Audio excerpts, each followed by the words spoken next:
BBC Scotland. Time for news now. With the latest, it's Karen Elder and the 7. Tonight, we bring you breaking news that the former First Minister of Scotland, Alex Salmond, has died at the age of 69.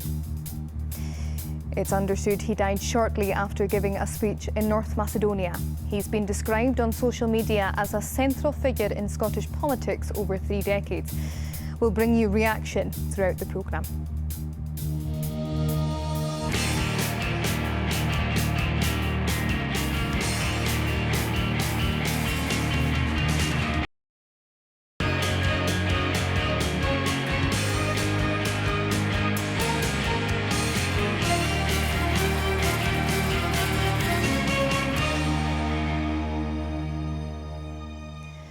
Hello there, good evening. We are coming on with the breaking news that Alex Salmond, the former First Minister of Scotland, has died at the age of 69. He had been giving a speech in North Macedonia this morning.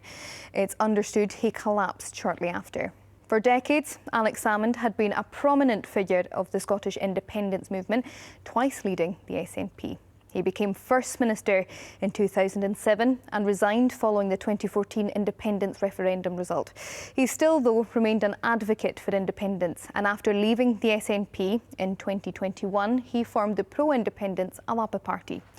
Well, reacting to the news tonight, Scotland's First Minister John Swinney said he is deeply shocked and saddened at the death of Alex Salmond, who he said fought fearlessly for Scottish independence. The Prime Minister, Sir Keir Starmer, has said for more than 30 years, Alex Salmond was a monumental figure of Scottish and UK politics. He leaves behind a lasting legacy. As First Minister of Scotland, he cared deeply about Scotland's heritage, history and culture, as well as the communities he represented as an MP and MSP over many years of service. Sir Keir said, "My thoughts are with those who knew him, his family and his loved ones." On behalf of the UK government, he says he offers him his condolences today. Well, in a statement from the SNP tonight, they said Alex Salmond, former leader of the SNP and First Minister of Scotland, has died. They said his leadership brought the SNP into the mainstream and the Scottish government. He was a titan of the independence movement. He said, "Our thoughts are with Moira and his family." Well, Scottish Labour leader Anna Sarwar said tonight Alex was a central figure in politics for over 3 decades and his contribution to the Scottish political landscape cannot be overstated. Scottish Conservatives leader Russell Findlay said no matter our political beliefs, we can all respect his dedication to public service as an MSP, an MP and First Minister of Scotland. He said he will be remembered as a formidable and impressive politician who made a lasting impact on our country. Scottish Lib Dem leader Alex Cole-Hamilton said tonight Alex Salmond was a substantial figure who left an undeniable impact on Scottish politics. He said their thoughts are with Moira Salmond tonight. And former Scottish First Minister Humza Yousaf said, "Alex and I obviously had our differences in the last few years, but there's no doubt about the enormous contribution he made to Scottish and UK politics." He said as well as helping to transform the SNP into the dominant political force that it is today. Well, joining me now is our political editor, Glenn Campbell. Glenn, what do we know tonight? Well, there are very few details around the circumstances of Alex Salmond's death, other than he was attending an international conference in North Macedonia where he had been giving a speech and that he collapsed during proceedings at this conference. We don't know much more. We don't know who was with him, or indeed the details of what his speech was about. But his death is very sudden. It comes as a blow, not just to his family, but obviously to his party and to the wider independence movement. Alex Salmond is one of the giants of Scottish and indeed UK politics. Over a number of decades, he was someone feared by his political opponents and someone who made an impact wherever he went. This is the 10th anniversary of the independence referendum, and during that he led Scotland to the brink of independence. He led the UK to its political breakup, or very close to that point. And he is also a figure that is substantially responsible with other parties like Labour and the Liberal Democrats for the creation of the Scottish Parliament. As an independence supporter, he need not have backed the scheme for devolved power 25 years ago, but he chose to do so, believing in what became known as a gradualist approach, that by creating a parliament in Edinburgh, it would give the SNP a platform on which to build towards independence. And in that calculation, he was right. He helped to deliver a massive majority of public support for the devolved parliament, which started 25 years ago. He led his party second time around to power for the very first time in 2007, and was able to build that to an overall majority in that parliament a few years later. And it was that made it possible for him to negotiate with the then Conservative Prime Minister David Cameron a deal to have a referendum on independence. And although he and those on the yes side in that campaign were unsuccessful, they established independence as a mainstream idea in Scottish politics, and the debate has continued ever since. And judging from the reaction tonight, the consensus is he was a titan in Scottish politics. There's no doubt he'll be leaving a lasting legacy. Absolutely. He was a huge figure in our politics, the first ever SNP First Minister. He was also a controversial figure. He fell out spectacularly with his successor, Nicola Sturgeon, over her government's mishandling of harassment complaints against him. He faced a criminal trial, a string of sexual offence charges, of which he was acquitted. But during the course of that criminal trial, his lawyer admitted that his behaviour towards women was not always appropriate. And some of the fallout from that trial and from the arguments he had with his successor as First Minister continue to poison debate in the independence movement. And indeed, he's recently brought a fresh challenge to court against the Scottish government. But Mr. Salmond's central political role was almost as a street fighter, a rabble-rouser who sought to shake up the British state. He did that when he first entered the UK Parliament, interrupting a budget which was thought to be an outrageous thing for an MP to do at the time, and leading his party not once but twice, and leading it to power for the very first time in the SNP's history. Mm-hmm.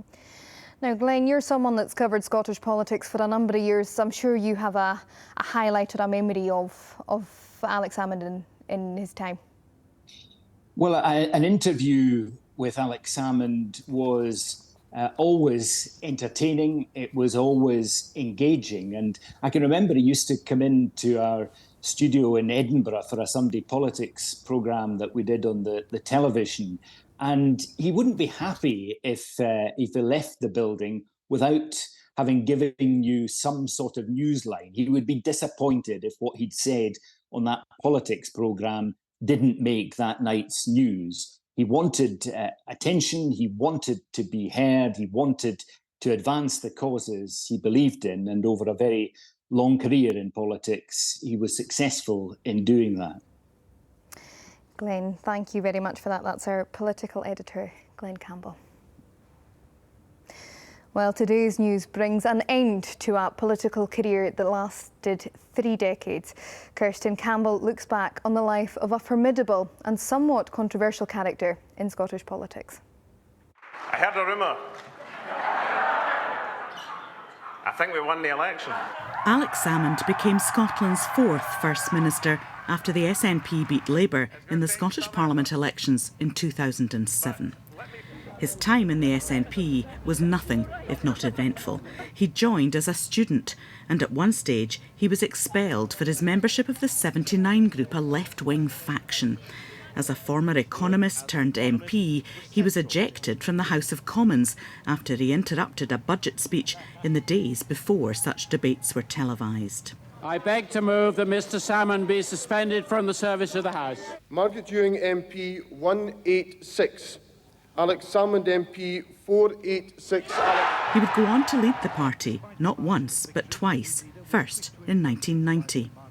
The Labour leadership may win the battle for the yuppie votes in the South. We're going to win the battle for the hearts and minds of the Scottish people.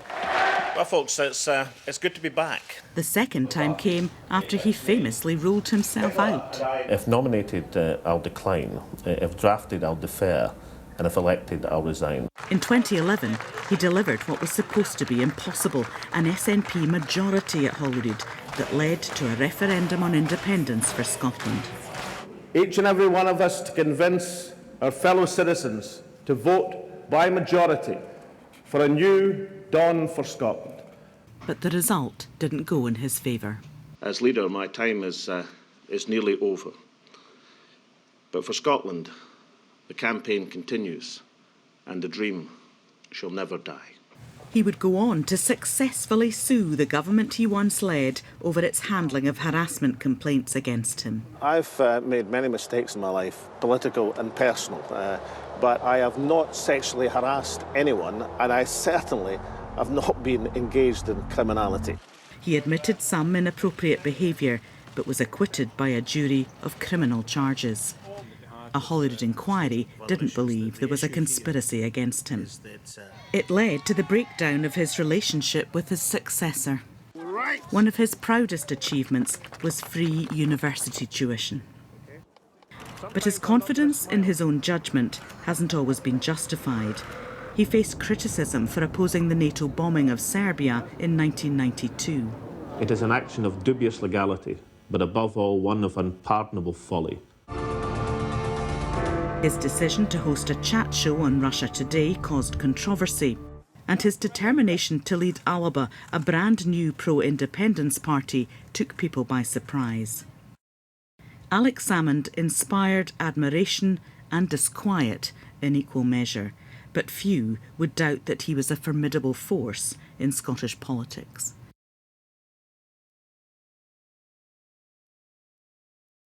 Some final thoughts with our political correspondent Andrew Kerr. Andrew, this will be sending shockwaves in Scottish and UK politics. I have absolutely no doubt this news tonight that Alex Salmond has died suddenly at the age of 69. Yes, that's right, Karen. I think we've been hearing from some of the tributes that you read out at the start of the programme, just from his political opponents, in a sense, what a man he was in Scottish politics. Not just Scottish politics, but a significant UK political figure as well. We've been hearing some of that history, how he became Scotland's first SNP First Minister, and of course winning that majority in Holyrood in 2011, and then leading the country to that 2014 independence referendum. Not just a man for the moment or a man for a decade in a sense, but a man who will really be in Scotland's history books, people reading that and knowing about that for many years to come. It was a really significant achievement. He didn't get what he wanted, but then of course he continued to pursue his dream of independence. Indeed, and he was quite the character to those who came across him. What are your memories of the former First Minister? Yes, I remember very clearly starting work professionally as a young journalist back in 2000 at Grampian Television and interviewing Mr Salmond there, where of course that was in his patch. He was in the Banffin constituency at the time, and he was quite a formidable interviewee for a young journalist at the time. And actually, I last spoke to Mr Salmond just 2 weeks ago because the King had been marking the 25th anniversary of devolution at Holyrood, and at the end of the event I bumped into Mr Salmond and his wife Moira, and he had just been holding a press conference a couple of days earlier. He was supporting a couple who were looking to sue the UK government over the winter fuel payment. And he was buttonholing me about that and trying to tell me how significant potentially that case could be. And it just showed that just to his fingertips what a political animal he was, and that has been reflected in some of those contributions from his opponents and supporters today as well. He really was a formidable beast when it came to politics. He really lived and breathed politics. And of course, that phrase he said, that the dream will never die, when it came to the issue of Scottish independence, that he said that when he stepped down as First Minister in 2014, and he still relentlessly pursued that cause of independence, still as an SNP MP, standing again after he stepped down as First Minister, and then of course as leader of the Alapa Party. So a huge shock for Scottish politics tonight, for those who supported his cause, for those who supported him, for those who had maybe drifted away from him as well, and a shock for his political opponents too. A really significant figure in Scottish politics. Indeed, thanks for that, Andrew. That's our political correspondent, Andrew Kerr.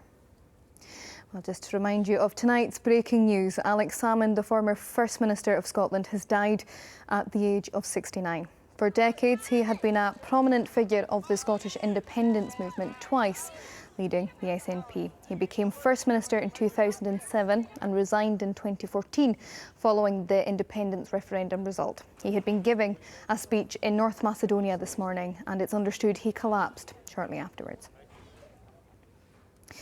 And that is all from us tonight on The 7. There is, of course, a live page on our website that you can follow with tonight's news, and of course we'll have all the reaction to tonight's news in the morning. But from everyone here on The 7, have a lovely evening. Take care. Bye-bye.